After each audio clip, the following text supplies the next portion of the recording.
Hey, hey, what is up, Sabbath Tube? We are back with another PayPal request. Now this one is from Mike Rue. I'm going to read out the message here. Hey Andrew, fairly a long time subscriber here. Not a drummer, but love the drums. Beautiful.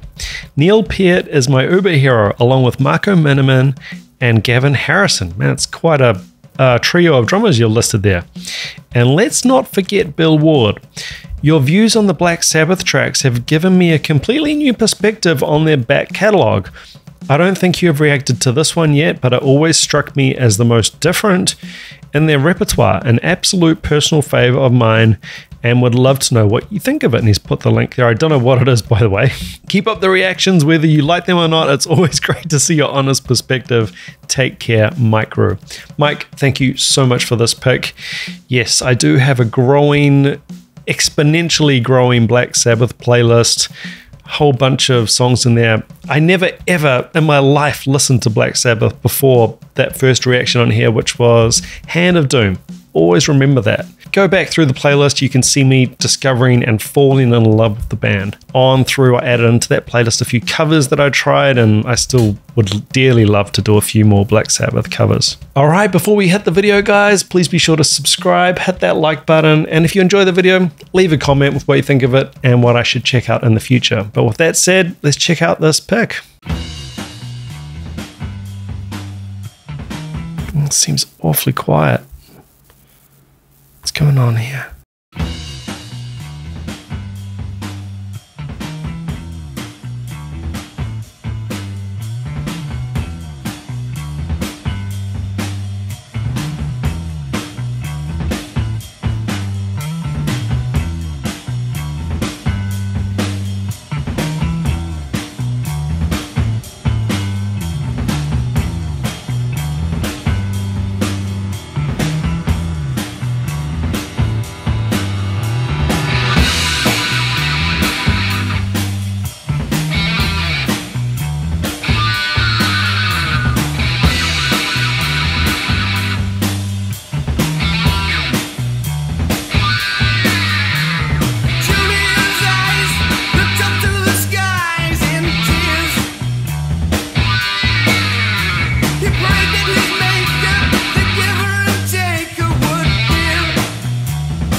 Interesting. This is a really unusual cover art for me as well, by the way.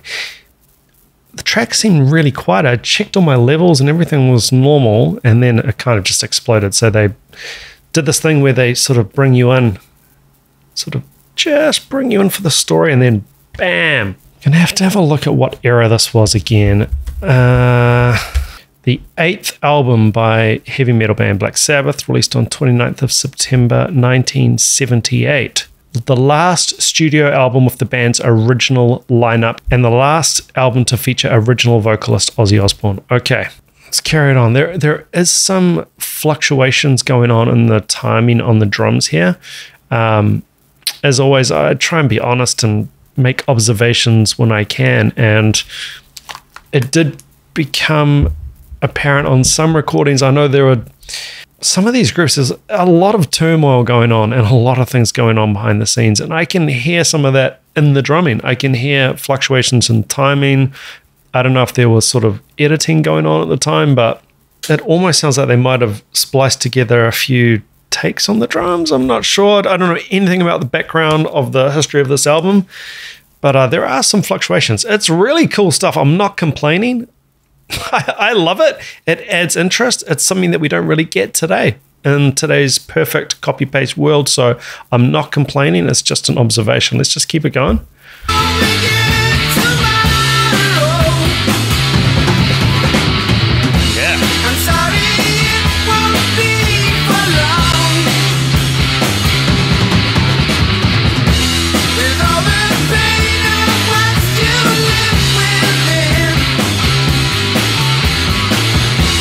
I'll try my hardest not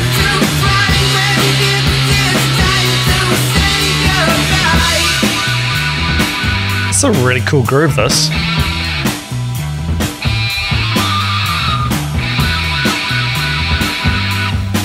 It's keys.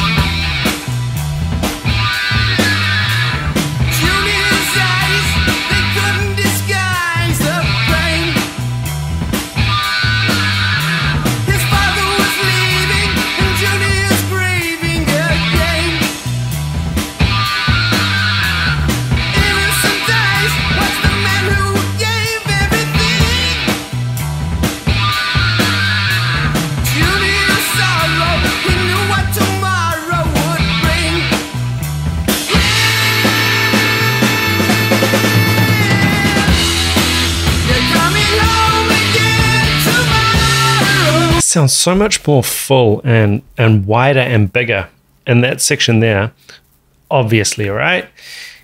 It's just amazing the amount of dynamic range bands used to use. I mean, these days this would all be compressed to and just bumped right up. Back then, you know, they'd have quiet parts and loud parts, and there was a big range. Adds to the feeling of kind of liveness and of being in the room with the band for me personally.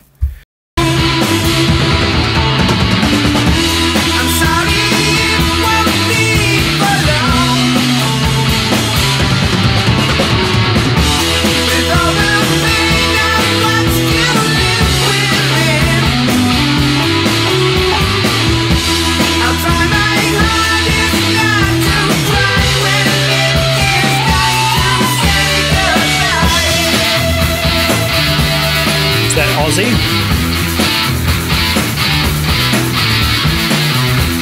16th notes on the hi-hat, tambourine coming in.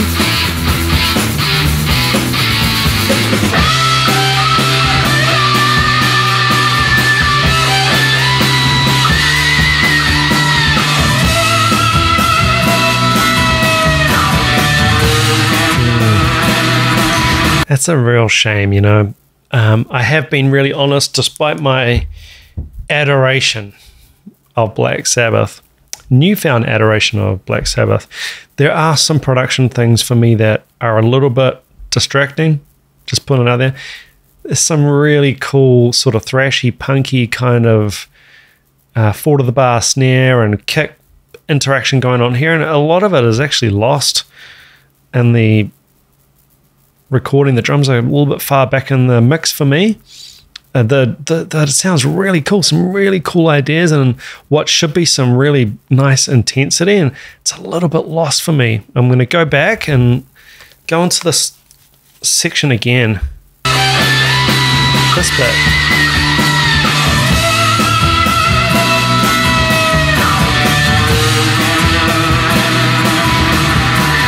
I don't know if you agree with me. It almost sounds like the kick drums in a different room. It's got that kind of really back of the mix room mic sound to the kick.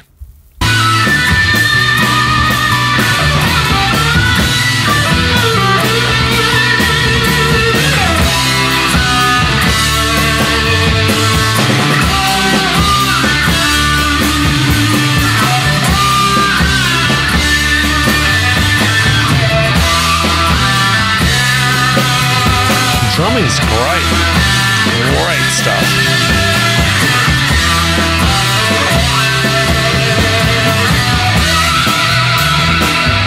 It's a cool groove, this.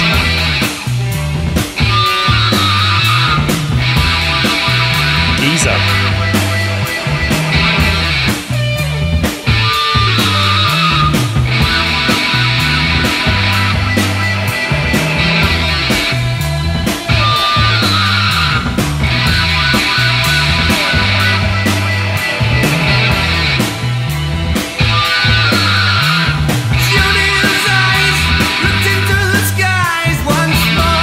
Pretty song, actually.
12's back.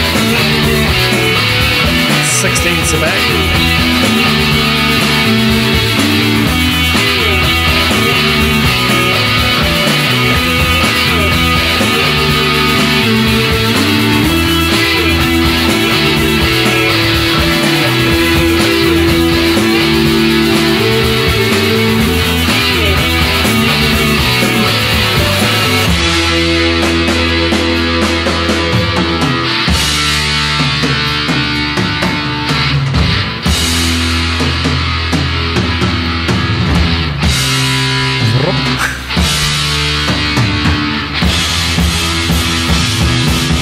Growl ending.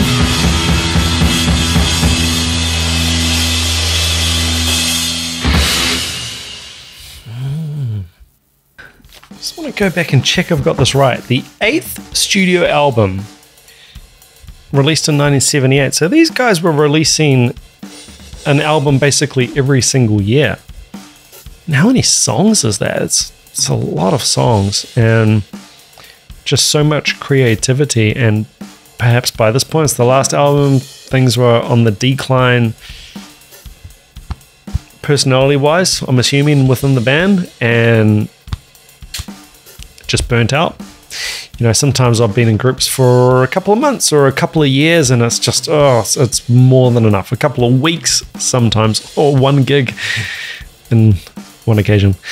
Trust me, it is hard. It's been described as having, 4 wives, trying to, look after 4 egos in a band, especially, young guys. Well, when they started, young guys and sort of growing up together, and fame and money and access to certain things that can take you off track. And hey, just starting to grow up and find yourself and want to go in a different direction. There's nothing wrong with that. It is no great disaster for me when bands do end up sort of going their separate ways. It's just the way it is. You don't want to be staying in a situation like a job where you're not happy. It's sort of like that. And it's really hard to be creative and open and, feel valued and wanted if that's not the environment that you're in. You can't force those kind of things, and sometimes you just got to get out. Anyway, I'm way off track. I found that actually quite a beautiful song. A lot of the Black Sabbath stuff is really, I don't know, it gets you here. I didn't really understand the lyrics or really even pay much attention to the lyrics. I need to go back and do that kind of thing to see what that was all about, basically, and the story behind the song. But it was a really pretty song. Really, really nice. Great melodies. Absolutely killer bass line. Drums great, funky, everything you'd expect from Bill Ward. And just awesome guitaring. I mean, it's Tony Iommi. It's always going to be really interesting and fascinating guitaring. Ozzy, for me, always kills it. Always knocks it out of the park. All of these Black Sabbath reactions, including the live ones, he sounded fantastic to me. Absolutely awesome. That has been a surprise. What is not a surprise to me anymore, Mike Rube, by the way, thank you for the pick, is how much I like Black Sabbath. And a new song like this, it's not a surprise to me anymore. I'm gonna like it. I already like the sound palette. I like what they do. I like their level of improv, the level of jazz in there, the level of blues and rock and distortion and everything. Beautiful. So it's not a surprise that I really dig it, but yeah, I mean, it's just song after song now. There are so many. It was 8 albums with the original lineup in basically 8 years, so it's a lot to get through. I don't know what else to add. I mean, my one critique, and I've got to find something, if I have to find something to nitpick this incredible group with, it's just some of the production decisions, some of the sound things. I see this as a remaster, so they must have got their hands on the master and gone in and fixed up what they wanted to fix up. But I kind of gonna get killed for this. I kind of want the Bonham sound and Bill Ward's drumming and the production of the Black Sabbath stuff. Hopefully that makes sense. That is something that Led Zeppelin really nailed, is the drum sound. Part of this, of course, is down to Bonham. part of it is an engineering and a production decision, right? It's a little bit frustrating. It's not a critique. The drumming is sensational. It's not Bill Ward. He can play, and live, seeing Bill Ward play live kills it. He achieves a phenomenal tone out of the drums. It's not a Bill Ward thing, and it's not a critique. It's just hopefully you know what I'm saying. Anyway, I'm going to leave it there before I really get in trouble. Mike Rue, thank you so much for this pick. It's just another Black Sabbath banger for the playlist. Guys, if you dug this video, please do consider subbing, liking, and leaving a comment with what you thought of it and what I need to check out in the future. If you would like to support my channel further, I do have a Patreon. It's just $5 a month. You get access to all the blocked videos. If you, as a subscriber, have a reaction request that you definitely want to get done on the channel, that is via the PayPal link, and that's just a donation request just to keep the mics and the lights on and just to help cover the time and cost of doing these videos. And don't forget, you as a subscriber get access to a full free 30-day trial over at Drumeo. Full access. Take a couple of courses. 30 days is more than long enough to do that. They've got a whole bunch of transcriptions, over 6,000, including a whole heap of Black Sabbath. Go and get it. It's a no-brainer. Guys, until next time, take care. Keep chopping wood. Ciao.